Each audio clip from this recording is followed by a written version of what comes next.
Sampaloc ba to?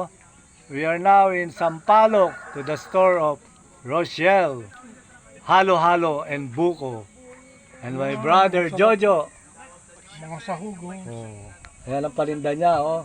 Pag nagpunta po kayo sa from Tagaytay, Talisay, daan po kayo dito, ha. Natutulog Sa tindahan ni Rochelle. sa baba.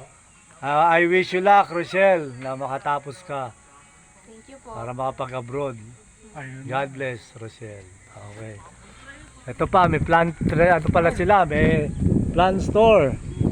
Oh, tapos kitang-kita yung lake, Taal Lake. Mga bikers. Bikers from San Pedro. Ay, binablog ko to eh. Bikers, raya ng San Pedro. Oh, ingat ka ha. Okay. Oy, add nyo ha, Enrico Balana. Vlogger. Okay. Oo. Okay, Joshua. Okay. Bye, Rochelle. Thank you po. Okay, kamay dyan. Okay.